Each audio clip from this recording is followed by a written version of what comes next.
തിരുവനന്തപുരം നഗരത്തിൽ കനത്ത വേനൽ മഴ പെയ്യുകയാണ്. നഗരത്തിലെ താഴ്ന്ന പ്രദേശങ്ങളിൽ വെള്ളക്കെട്ട് രൂപപ്പെട്ടിട്ടുണ്ട് എന്നുള്ളതാണ് ഏറ്റവും പുതിയ വിവരം. അജീഷ് ജയകുമാർ വിശദാംശങ്ങളുമായി.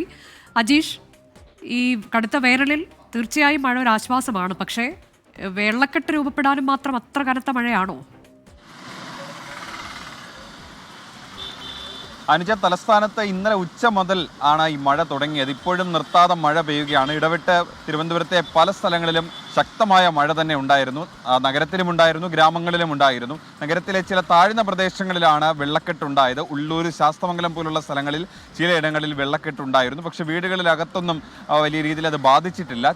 ശാസ്തമംഗലത്ത് ഒരു ബൈക്ക് യാത്രികൻ അതോടെ ഈ തോട്ടിൽ വീണ് പരിക്കേറ്റിരുന്നു. അല്ലാതെ മറ്റ് അനിഷ്ട സംഭവങ്ങളൊന്നും ഇതുവരെ റിപ്പോർട്ട് ചെയ്തിട്ടില്ല. തിരുവനന്തപുരം നഗരത്തിൽ വൈകിട്ട് 5:30 വരെയുടെ കണക്ക് അനുസരിച്ച് 60 മില്ലിമീറ്റർ മഴയാണ് ഇന്ന് രേഖപ്പെടുത്തിയത്. കഴിഞ്ഞ കുറച്ചധികം ദിവസമായി വലിയ ചൂടായിരുന്നു. എന്തായാലും ആശ്വാസം തന്നെയാണ്. പക്ഷേ ചില സ്ഥലങ്ങളിൽ മാത്രമാണ് ഇത്തരത്തിൽ വെള്ളക്കെട്ട് പ്രശ്നമുണ്ടായത്. ചില സ്ഥലങ്ങളിൽ ഗതാഗത പ്രശ്നവും ഉണ്ടായിരുന്നു.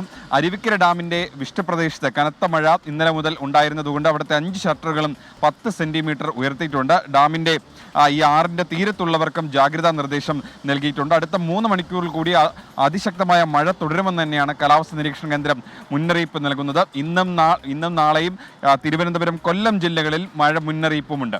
അനുജ, ശരി. തിരുവനന്തപുരം നഗരത്തിൽ കനത്ത വേനൽ മഴ പെയ്യുകയാണ്. ഇന്നലെ ഉച്ചയ്ക്ക് തുടങ്ങിയ മഴയാണ്. പലയിടങ്ങളിലും താഴ്ന്ന പ്രദേശങ്ങളിൽ പ്രത്യേകിച്ച് വെള്ളക്കെട്ട് രൂപപ്പെട്ടിട്ടുണ്ട്. വരും മണിക്കൂറുകളിലും മഴ തുടരുമെന്നുള്ള വിവരമാണ് കാലാവസ്ഥ വകുപ്പ് നൽകുന്നത്.